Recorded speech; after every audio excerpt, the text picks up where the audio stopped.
오늘 우리가 함께 읽을 하나님의 말씀은 갈라디아서 3장 29절 말씀입니다. 우리 한 절 말씀이기에 우리 두 번 같이 읽겠습니다. 여러분이 그리스도께 속한 사람이면 여러분은 아브라함의 후손이요 약속을 따라 정해진 상속자들입니다. 다시 한번 읽겠습니다. 여러분이 그리스도께 속한 사람이면 여러분은 아브라함의 후손이요 약속을 따라 정해진 상속자들입니다. 아멘.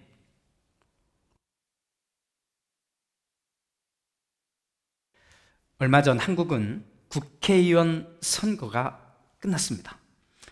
당시 막 여러 가지 유행하는 그 말들이 돌아다녔습니다. 그때 이 내용을 보면서 이게 참 웃기기도 하고 슬프기도 했습니다.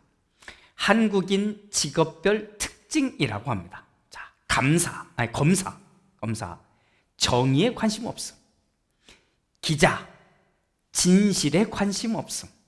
의사, 환자에 관심 없음. 정치인, 국민에 관심 없음. 목사, 예수에 관심 없음. 교인, 성경에 관심 없음. 모두 돈에만 관심 많음. 당연히 이런 내용이 모두 사실은 아닙니다. 하지만 딱히 제가 반박하고 싶지도 않습니다. 왜냐하면 이런 사람들이 꽤 있기 때문에 그렇습니다. 특히 지금 우리에게 검사들 이야기, 기자들 이야기, 의사들과 정치인들 이야기, 이런 이야기들도 대단히 중요할 수 있겠지만 목사 이야기와 교인 이야기는 피해갈 수가 없습니다. 왜요? 우리들의 이야기이기 때문에 그렇습니다. 자, 여러분은 저에게서 어떤 모습을 보고 계십니까? 예수 이야기에 별 관심 없는 목사로 보이십니까? 겉으로는 목사니까 당연히 하나님, 예수님, 그리고 성경 이야기가 중요하다고 말은 하겠지만 정작 진짜 보면 별 관심이 없는 목사로 혹시 보인다면 저는 아주 심각한 고민을 시작해야만 합니다.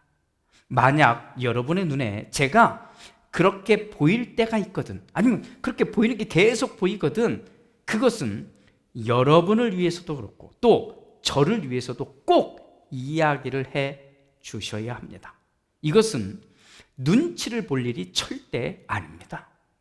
만약 목사가 예수 이야기와 성경 이야기에 관심이 없다면 그는 사이비에 아주 가깝거나 아니면 제정신이 아닐 가능성이 무척 높다고 볼 수밖에 없습니다.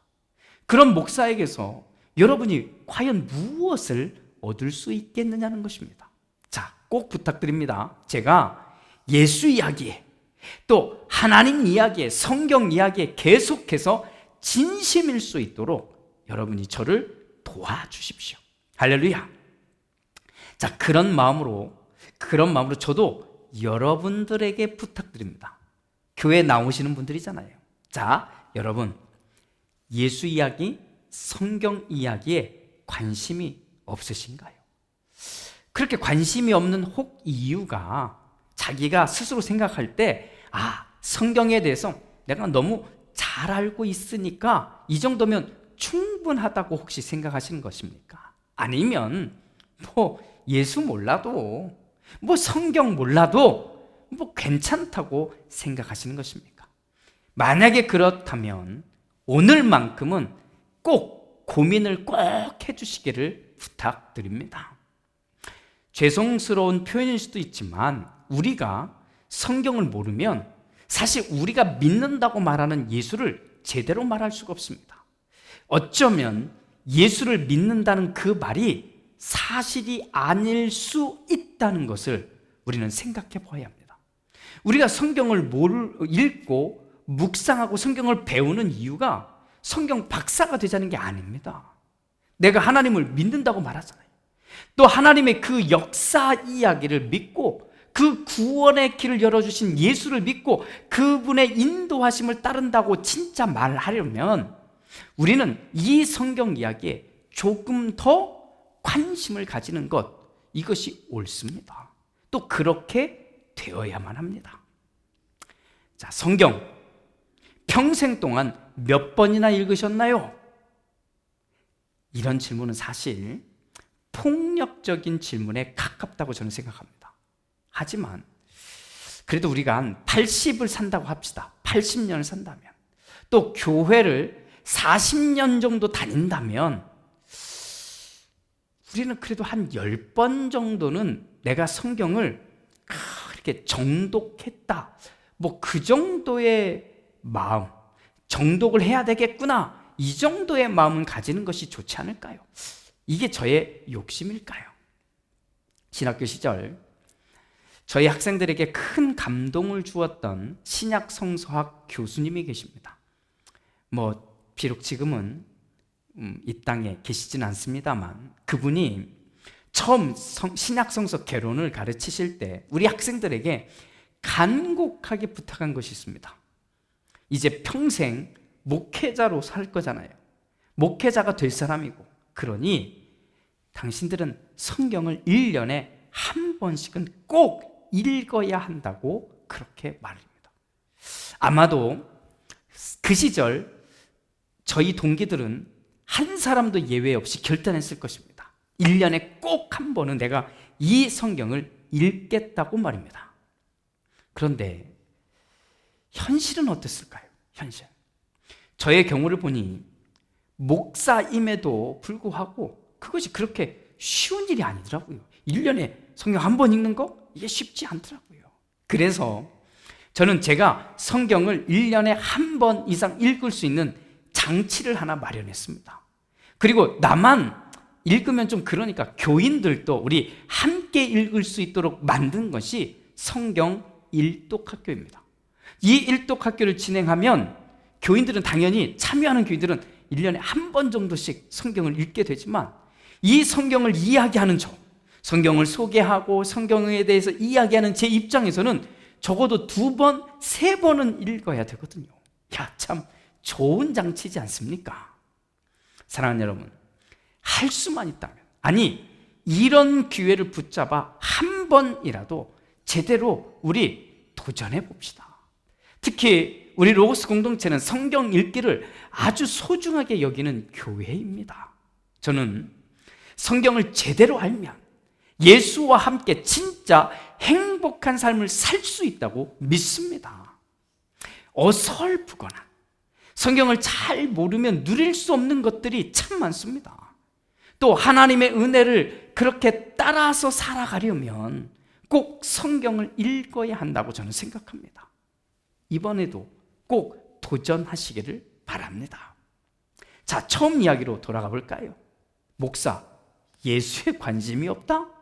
교인, 복음에 관심이 없고 성경에 관심이 없다? 더 나아가서는 목사이든 교인이든 모두 돈에만 관심이 많다.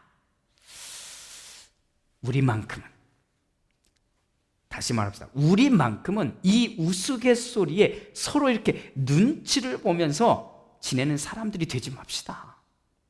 우리는 이 땅에서 믿음을 가진 사람으로 당당하게 예수와 함께 걸어가며 하나님의 말씀을 붙들고 살아가는 그리스도인이 모두 되시기를 주님의 이름으로 축복합니다. 할렐루야. 오늘 우리가 함께 읽은 바울의 편지 한 절이잖아요. 이 한 구절은 바울이 지금까지 저 갈라디아에 있는 교인들에게 했던 그 모든 말들을 총정리한 것입니다. 여러분이 그리스도께 속한 사람이면, 자, 이거 봅시다. 여러분이 그리스도께 속한 사람이면 여러분은 아브라함의 후손이요, 약속을 따라 정해진 상속자들입니다. 제가 다시 한번 볼까요?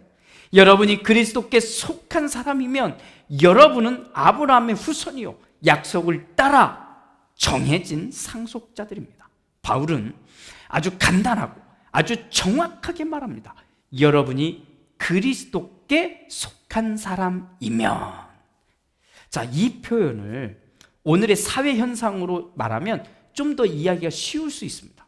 자, 떠올려 보세요. 여러분이 러시아 사람이면, 또 반대로 여러분이 우크라이나 사람이면 떠오르는 게 있지요. 여러분이 이스라엘 사람이면, 여러분이 팔레스타인 사람이면, 여러분이 미국 사람이면, 여러분이 한국 사람이면 떠오르는 게 있잖아요. 이와 같이 여러분이 예수께 속한 사람이면, 정말 예수께 속한 사람이면 지금 하는 그 생각, 그 마음, 그 행동이 예수와 이렇게 걸맞게 됩니다. 이것은 상상이 아닙니다. 이것은 실제인 것입니다. 예수에게 속한 사람이면 언제 어디에서나 예배할 수 있습니다. 아니, 예배하게 됩니다. 찬양하게 되고 사랑하게 되고 믿음으로 살겠다고 자기의 마음을 다잡기도 합니다. 왜요? 예수에게 속한 사람이기 때문입니다. 예배를 해야만 믿는 사람이 되는 것이 아닙니다. 찬양을 해야만, 사랑을 해야만, 믿어야만, 그 믿음으로 살아야만 예수를 믿는 사람이 되는 것이 아닙니다. 이 순서가 뒤바뀐 것입니다. 우리가 예수에게 속한 사람이면 예배하게 되고요, 찬양하게 되고요, 사랑하게 됩니다. 그러니 우리가 확인해야 하는 것은 내가 정말 예수에게 속한 사람인가입니다. 그렇게 예수에게 속해 있으면 우리는 누구도 예외 없이 아브라함의 후손입니다. 이방인이 따로 없고 유대인이 따로 없습니다. 남자도 없고 여자도 없다는 것입니다. 미국 사람도 없고 한국 사람도 따로 없다는 것입니다. 피부색이 검든지 하얗든지 노랗든지 다 상관없다는 말입니다. 하지만 이런 놀라운 바울의 글을 똑같이 읽은 2000년의 역사를 가진 우리 기독교, 이 기독교의 역사를 펼쳐보면 가슴 아픈 일들이 너무 많습니다. 분명히 바울이 말했잖아요. 그리고 이 글을 우리는 하나님의 말씀으로 읽잖아요. 그런데 기독교인들조차도 피부색을 구별했고 차별했습니다. 나라와 민족을 구별하고 차별했습니다. 그렇게 우리는 끼리끼리만 형제 자매라고 인정해버린 것입니다. 마치 유대인들의 가장 큰 잘못처럼 말입니다. 이제 10년이 훌쩍 지난 옛 이야기이기 때문에 제가 짧게 전합니다. 제가 프랑스와 스페인 여기를 걸친 순례길을 갔을 때 순례자들의 숙소에서 마주하게 된 첫 번째 충격이 있습니다. 한 방에 한 10명 정도 이렇게 함께 있을 수 있는, 그래서 이른바 벙크 침대라고 하죠. 2층 침대가 이게 이렇게 그렇게 가득 메워져 있는 방을 이렇게 숙소로 사용합니다. 이렇게 들어가면 내 번호에 방 번호를 이렇게 딱 정해서 이렇게 짐을 풀게 되고, 자, 짐을 풀었으니까 좀 샤워 좀 하고 나오는데, 반바지하고 이렇게 타올을 걸치고 나오는데 사람 여럿이 4-5명 이렇게 앉아서 이렇게 이야기를 나누는 겁니다. 그런데 모두가 다 여성들인 거예요. 그래서 깜짝 놀라서 이 사람들에게 말한 거죠. 잘못 들어왔는데 여기 당신들 방이 아닌 것 같은데 하고 약간 이렇게 소리를 지르듯이 말했습니다. 그랬더니 그 중에 한 사람이 위아래를 이렇게 훑어보더니 웃으면서 이렇게 말합니다. 순례자는 남자 여자가 없어요 라고 말입니다. 그리고는 이제 주섬섬 옷을 다 입고는 같이 앉아서 이야기하는데 그제서야 제가 알게 됐습니다. 그리고 그 뒤로 계속 옮겨 다니면서 지난 40여일 동안 이 숙소들에게서 만난 사람들, 그 사람들은 남자 여자가 아니라 저에게도 그 사람들에게도 모두 다 순례자들 뿐이었습니다. 바울은 우리가 진짜 예수를 믿는 사람들이라면 우리는 모두 약속의 아브라함의 후손이며 하나님께서 아브라함과 약속한 그것을 상속받을 자격을 가진 사람들이라고 말해줍니다. 누구도 차별하지 않고 누구도 구별하지 않습니다. 믿음을 가진 우리는, 또 그리스도인이 되어가고 있는 우리는 모두 예수 안에서 한 형제이며 자매입니다. 사랑하는 여러분, 성경을 잘못 읽으면 이상한 생각에 빠져버립니다. 또 교리에 빠져버리면 이 성경이 보이지 않습니다. 제대로 보이지 않는 거죠. 하지만 성경을 있는 그대로 읽으십시오. 하나님의 생명의 말씀인 성경을 제대로 읽으십시오. 그러면 오늘 바울이 하는 이 이야기를 제대로 알게 될 것입니다. 구약을 읽으면서 하나님의 약속과 아브라함을 알게 될 것입니다. 또 신약을 읽으면서 그 약속이 어떻게 이루어지는지를 알게 될 것입니다. 왜 성경을 생명의 말씀이라고 할까요? 이 옛날 이야기잖아요. 수천 년 전. 이 옛날 이야기가 오늘 우리의 삶으로 그대로 연결되고 있기 때문이며, 이 성경을 읽은 사람만이 누리는 그 행복과 자유가 있기 때문입니다. 오히려 성경에 대해서 조금 아는 지식이 또는 교리 때문에 우리는 그 행복과 자유를 누리지 못할 수도 있습니다. 그러니 다시 성경을 꺼내 읽어봅시다. 그리고 그 기쁨을 느끼고 그 기쁨을 나눕시다.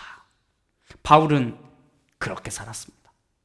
또 바울은 갈라디아의 이 교인들도 그렇게 살기를 바랬습니다. 그래서 저도 그 마음으로 여러분들에게 요청합니다. 말로만 형제 자매라고 하지 말고 정말 천천히도 괜찮아요. 서서히 믿음 안에서 형제와 자매가 되어 갑시다. 그래서 오늘이라는 시간을 열심히 믿음으로 살아내고 있는 사람들을 서로 보면서 기뻐하고 응원하고 축복합시다. 할렐루야. 기도합니다. 주님, 한 시대의 풍자이겠지만 정의에 관심 없는 검사, 진실에 관심 없는 기자, 환자에 관심 없는 의사, 국민에 관심 없는 정치인들, 이런 풍자의 이야기에 예수에 관심 없는 목사, 성경에 관심 없는 교인 이야기가 들어가다니 놀랍기도 하고 웃기기도 하고 슬프기까지 합니다. 주님, 바울은 갈라디아에 있는 교인들이 잘못된 가르침 그 속에 빠져서 하나님이 그토록 원하시는 행복과 자유를 빼앗기기를 원하지 않았습니다. 그래서 이 놀라운 편지를 끊임없이 쓰고 있는데, 그리고 우리는 그것을 똑같이 읽고 있는데 2000년의 우리 기독교의 역사가 여전히 차별과 구별을 끊임없이 반복해왔고 오늘 또 우리가 그렇게 하고 있는지 돌아봅니다. 주님, 예수에 관심 없는 우리가 아니라, 성경에 관심 없는 우리가 아니라 예수님이 하신 진짜 이야기가 무엇인지, 바울이 하고 싶은 이야기가 정말 무엇인지, 하나님이 이 말씀을 통해 우리에게 정말 원하는 우리의 삶의 이야기가 무엇인지 우리가 다시 마음의 문을 열고 하나씩 고쳐가며 그렇게 믿음의 형제 자매가 되게 하옵소서. 그렇게 하나님이 우리를 부르신 모든 자리에서 믿음을 가지고 살아내는 우리 모두가 되게 하옵소서. 예수님의 이름으로 기도드립니다. 아멘.